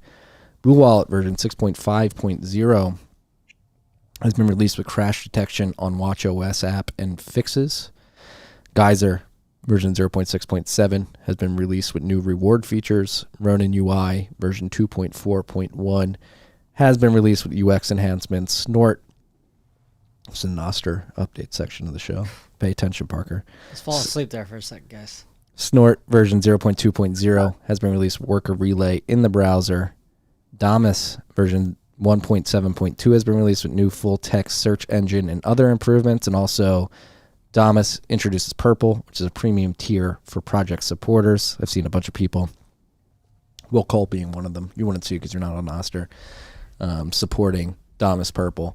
So if you want to support the Damus project, you can do so by becoming a paid member on Damus now. Unleash.chat. Okay. What were you going to say? No, I just love this move. I think both Bitcoin and Noster give open source projects whole new ways to monetize that were impossible before. I think people just need to be a little creative about them and see what works. So it's great to see Damus, stepping their foot in this ring. And up until this point, their revenue stream is just donations. So now they're actually have a product that they're selling, and I'm a proud supporter. I did the yearly membership. Was that 1.5 million sets or 150? No, it's 150,000 sets. Number 38. Let's fucking go. 38. There we go. Unleash Chat version 0.1.10 has been released with import Git repositories. That is the AI product brought to you by MVK. Graphene OS version 2024-01-2600 has been released with security enhancements and eSIM improvements. This was a big win because personally a big fan of silent.link, which is a way to get an eSIM by just paying Bitcoin and not giving any personal information. It's not only better for your privacy because you're not giving any personal information, it's actually a just reliable and cheap competitive service in terms of actually paying for airtime. And you can pay directly with Bitcoin if you're 100% in Bitcoin. And you need to spend Bitcoin anyway. With eSIMs on Graphene, up until this point, you had to hit Google services, which was obviously not ideal. And so now you don't have to hit Google services to do the eSIM. But it also works with iPhones. It works with iPhones incredibly easy. You just simply scan a QR code, and it loads it onto the iPhone, and then you have data. That is good. That is great. Shout out to everybody working on these projects. If you're interested in watching the live streams, both day 1 and day 2 of the Adopting Bitcoin Cape Town 2024 conference, we're going to have those in the show notes. And then shout out to Lisa, Base 58. They shipped their crypto plus digital signatures course for Bitcoin developers on Udemy. I saw Lisa tweeting about this earlier this week. And, Is that how you pronounce it? Udemy? Yeah, it's Udemy. Is that right? Nobody knows. I think it's Udemy. But Lisa is one of the best educators in the world when it comes to Bitcoin. Yeah, she got I saw she tweeted out that she got 1,000 people to sign, 1,000 people signed up for it in the first 24 hours. And she shared a map of where the signups are coming from. It's global. It's pretty cool. Oh, there it is. To be fair, not trying to be a dick. She had a promotion where it was free to sign up, and she got 1,000 signups on the free. But even the paid, it was very competitive. It's like $150 or something now that it's in paid. Still, the fact that there's that many people out there that want to learn about the technical side of. I got a spicy thing while we're on the topic of Lisa. Sure. Will and I were debating Bolt 12. Will Cole, because of what the work you guys are doing at Zap, right? Obviously integrating Lightning into your product suites. We were talking about Bolt 12 coming from Unchained, where he's highly focused on multi-sig and on-chain security, is really catching up with the debate in the Lightning world. And we were talking about Bolt 12 and why it hasn't been implemented more broadly. And it was when we were walking to meet you for dinner at Perry's, and we ran into Lisa on the street as we're discussing Bolt 12. And I was like, oh, let's just stop and talk to Lisa about this. Those are the things that happen in Austin. Speaking of Lisa, I was sitting there the other day and getting in my car, and then there walks Lisa. She walked right by, and I was like, I didn't holler out at her because I didn't, but I was like, oh, there's Lisa. I caught her off guard. She was walking her dogs. That was Lisa. Yeah, she was walking her dogs. I was like, Lisa, we're having a Bolt 12 discussion here. We need your input. Austin's wonderful.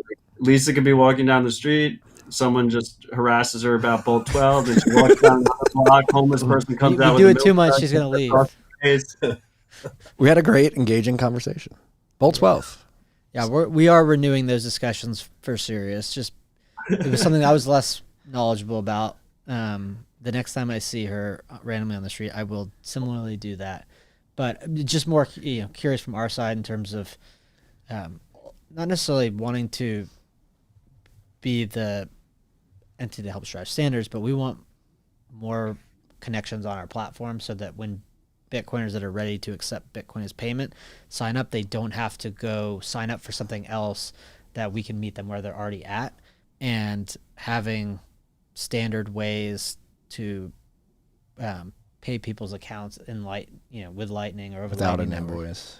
Without the static invoice. Yeah, with the static invoice, and just being able, it'll be more efficient on our side to have everyone having similar implementations basically, and trying to understand this debate between LNURL and Bolt 12 and why haven't we already shifted over, because there's a lot of things that seem to make sense to me on the surface, but just trying to get in and figure out what the different voices are in the community as to why we're not already there and what it would take to get there. Yeah, the spicy Bolt thing 12 is great.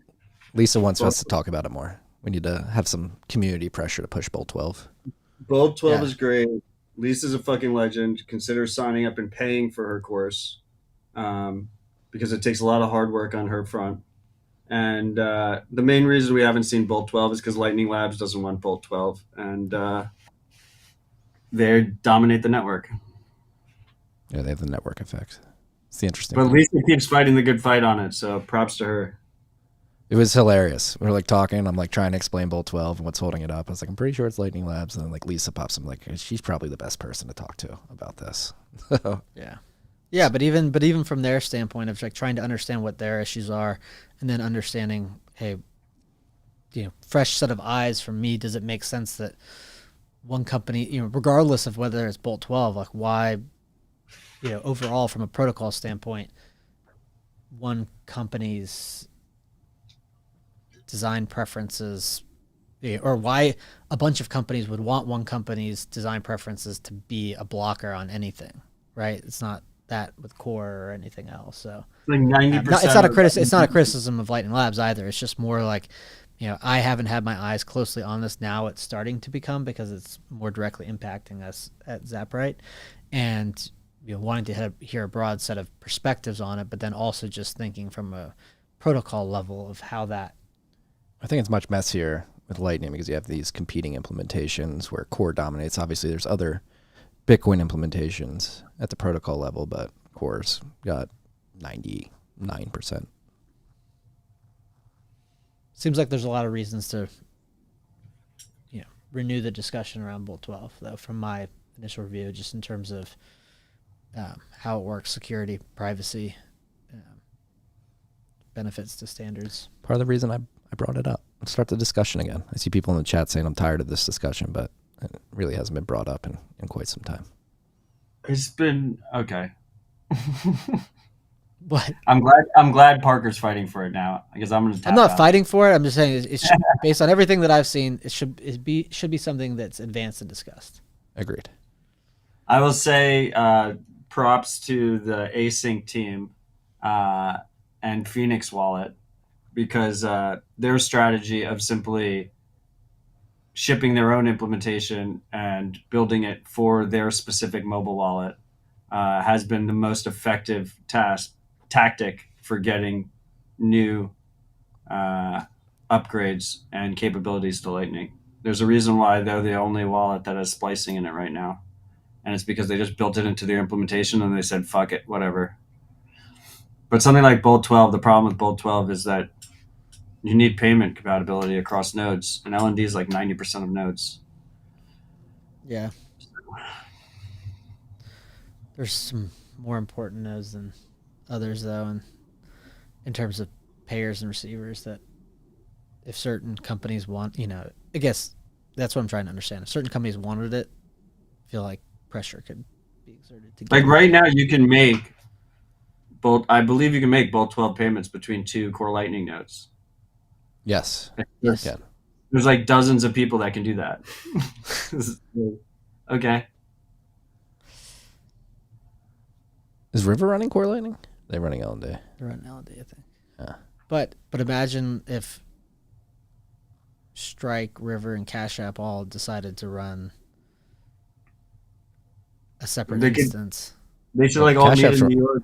They could come up with some kind of New York agreement. No, I'm not saying meet in New York. I'm just saying run an alternate, sandbox. See if you have more progress with LND of getting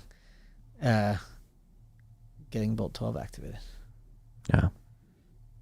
We'll see. We're not going to solve the Bolt 12 problem in this particular episode. I'm surprised someone I haven't heard this come up in 2 years. That's what I was just saying. That's like, we've been talking about it for too long. Yeah, I mean, look, I'm glad. Like I said, you have the torch, Parker. When's the last time you talked about it? It's been a while on this show. It's been beat into fucking death. I just, Matt capitulated long ago. He's not. Yeah, it's been a while. Want to die on this. He's tired. He looks ragged and tired. The Bolt 12 wars were tiresome. Anything else we should wrap it up on? We talked about the EIA mining registry form. Yeah, maybe 1031 should organize a letter. That's what Did you guys talk about? We'll definitely put a strongly worded letter together that then Bitcoin miners can sign their name to. Yeah. Do you think any of the public miners will stand up against this, or do you think they'll capitulate? I don't know if all of them will comply. I don't imagine anybody will stick their neck out and challenge it. It's weak.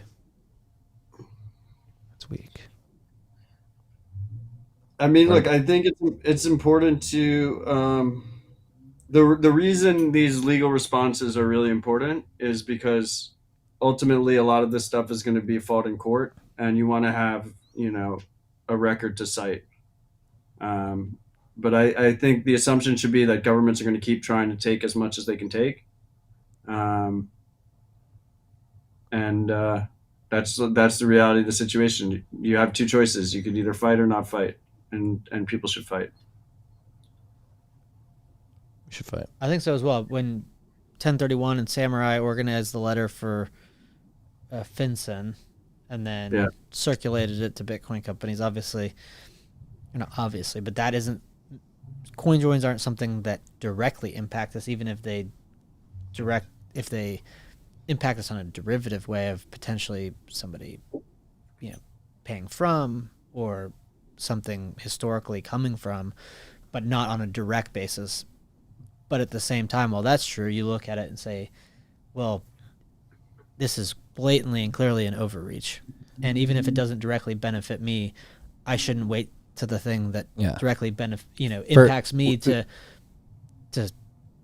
sign on to support other companies that are more directly impacted. And I think that's the same thing with Bitcoin miners, that they have to recognize that there's a lot that might fly more under the radar, or maybe they're public companies that don't actually want to put their, neck out and fight this one. But if they don't fight earlier, the fight's going to be worse later. Yeah, basically. No, that's why I'm extremely proud about what we did last week with the letter to FinCEN, because you completely avoid the situation of first they came for Samurai and other coin joint technologies. That's a misconception, though. Because the FinCEN rules are so vague that just using a new address falls under suspicious activity. So it's way broader than just CoinJoin. But it was. But even the language around the single-use address was, to me, it was vague enough to suggest that it might wrap in normal best practices, but it was also ambiguous enough where they might say, well, we didn't mean it to include that. Yeah, it's classic regulatory overreach. You do vague, so then you can selectively enforce whenever you want. Yeah. But it was so vague and broad that it was, a frog boiling in the pot situation where you actually are able to notice because it was too broad. And you're like, oh, wait, hold on. Are we in the pot? And is it starting to boil? I will say on the registry side, like what they're trying to do to miners, they successfully did to exchanges and custodians starting in 2016, and they all just fucking complied. And all their users are KYC'd, and where they're headquartered is known and reported to the government, and all their transactions are reported. Like, Yeah, well, we could argue the Bank Secrecy Act is unconstitutional, and it probably it is is. unconstitutional. It is, but the Constitution's a shitcoin, unfortunately. right. But I well, no, the Constitution's not a shitcoin. It's just not respected. Our political will to, make sure that it's enforced. We're trying to do that in Texas right Yeah, now. we are. You got to defend. But my point is, you can't. No one gets granted rights. That's an oxymoron. Like, yeah, but rights are not given; they're taken. Bitcoin exchanges are very, in my view, at least based on the letter of the law, financial institutions, and so maybe there was a time early in Bitcoin where it was unclear that Bitcoin was money, but then once it became more clear, more obvious to people that okay, you're a financial institution. You shouldn't put more regulations on Bitcoin financial institutions than exist on traditional financial institutions, but they've never done this to any other sources of power demand, right? I don't think, or maybe I don't believe they have, but they haven't gone and said, hey, if you're a farming manufacturing business, we need to know how much power you're consuming and what the geolocation is of all of it, or to data centers. Yeah. So I think that the connection to the exchanges is different than Bitcoin miners, just given the nature of their business. That's what I'm saying. Yeah. Nuance here, as with everything in Bitcoin. And I think that the instinct of Bitcoin miners would be to not rock the boat, especially the public ones, because maybe they then become in the crosshairs of a regulatory institution that wants to exert power or just make a case out of them. But I think that's probably why, if they collectively came together, sent a note explaining why this is an overreach, whatever that Chevron deference case. It's not done yet, but they won an appeal, right? So it isn't all the way to the Supreme Court, but as the precedent currently exists, there is something to point to say, yeah, federal regulatory bodies can't just make up law. Like when they say you have to comply with this, that's the law. There's enough. I'm not a lawyer here, but there's enough grounds to, if they all came together, to push back and to make a legal case for that. And my view is if they don't, this is that they give an inch and then they're going to take a mile from you. Yeah. So if you're out there in the mining industry, public miners especially, I made the case earlier, potentially have the fiduciary duty to preserve shareholder capital by standing up against this, because the only other country to do this in the world to date is Venezuela, and they did this in an attempt to identify miners and then confiscate them. And if that's the playbook that's been played by others as a publicly traded company looking to preserve shareholder value, you can make the argument you have a fiduciary duty to prevent this, to prevent your operation from being nationalized at some point in the future. Yeah. Any final thoughts, gentlemen? Stay humble, stack sats. Matt's got to lay off the burgers. He's lethargic. He's lethargic. His energy is low. He does not want to debate Bolt 12. Believe me, I had to deal with it. I had to deal with it for like an hour before you got in here. We were talking about Bolt 12 during the first Bitcoin takeover. I had Lisa up there, Rockstar, someone else. That's right. We had it was Miles. What year was that? It was that Miles. Was 3 years ago. 2 years ago. 2 years ago. Miles, Lisa, and Rockstar. No. That was 21? Might have been Matt Corallo. No, those three. I think it was Miles because he was representing Cash App. Yeah. That was. Did 21? you go to that Austin? Did you go to that Austin-based burger place down the street from the park called Hot Buddy? That was March 2021. Yeah, we've only done two takeovers. Closer to 3 years than 2 No, years. that was March 22. 22. Oh, okay. So it's been 2 years since Bolt 12 was discussed. In my at like in your house. Well, But we but I had been hadn't heard of discussing it for since like a then. year and a half before then. Hadn't heard of it since then, until recently. Let's The pick problem a- is like, and I'm not trying to, you know, as someone who's not a developer myself, like I hate like critiquing this stuff, because like the response is always like, oh, just ship it. So that's why like I focus on supporting developers and just trying to help them wherever I can. But like the problem with Lightning development is it's been very focused on being this interoperable payment protocol for custodians, and it's been very good at that. Like to send between two custodians, it works incredibly well. If you're a custodian, then of course you can run an additional web server or use your existing web server to serve LN URL requests and use Lightning addresses. But there's been less work in terms of people using Lightning in a freedom-oriented way without a custodian, holding their own keys in a sovereign way. And that's why I'm shouting out async, because there are some trade-offs in how they do things, and they're very explicit about the trade-offs. You know, you don't have privacy when you're using Phoenix Wallet. But their goal is very explicit. Like their goal is we want people to be using it themselves without a custodian. And there's just a major disconnect there between that and like the greater Lightning protocol ecosystem. And it's just frustrating. It's incredibly, as like a user, an educator, someone who's trying to support developers, someone who's trying to fund Bitcoin projects, both monetized projects through 1031 and open source projects through no strings attached grants at OpenSats. It's just incredibly frustrating. But progress is being made, just very slowly. But I'm glad it's on your mind now. It sounds like we need another Bolt 12 discussion at the takeover this year. Force the issue on everybody. Maybe we'll get someone from Spiral to come. We have Jeff in town. Or maybe we don't do it for the takeover. Maybe we do it our second. Oh, debate series. Debate Let's go. series. All right, second debate series. There Get we go. Matt to come down and moderate it. He looks so excited. We get Parker can moderate it. Yeah, He's the Tur's a great moderator. We'll get Tur back. Yeah, he is a great moderator. He forcibly removed somebody last debate. Or he threatened to. I'm kidding. With like an audience member, or Yeah, it was very disruptive. He was very polite though. It was a well executed, professional, as if he had done this 1,000 times. It was that doesn't surprise me at all with her. Excuse me, if you don't shut up, I'm going to forcibly remove you. He did not say that, but I'm going to have to ask you to leave. Is I think what he said. Yeah. Well, if you can't follow the debate rules, I'm going to have to ask you to leave. Yeah.